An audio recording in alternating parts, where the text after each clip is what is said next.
Good afternoon guys. Ang inyo nakikita ngayon ay tinanggal na evaporator ng split type aircon.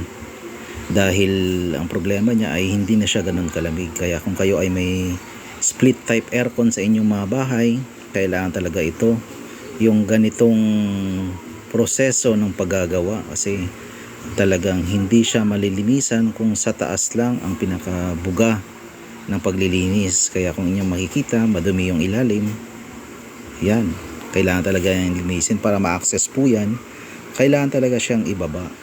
Kaya kung kayo ay may-ari ng split type aircon at ito ay nagagamit nyo na ng mga 1 to 2 years at inyong nararamdaman na talagang mahina na, kailangan na itong i-pull down.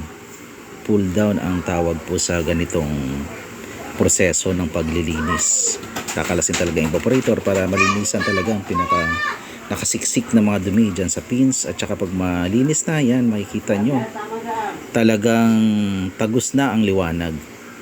At ang kanyang blower, yan, tingnan nyo, talagang ma-access mo na talaga siya. Malilinisan talaga siya ng maganda.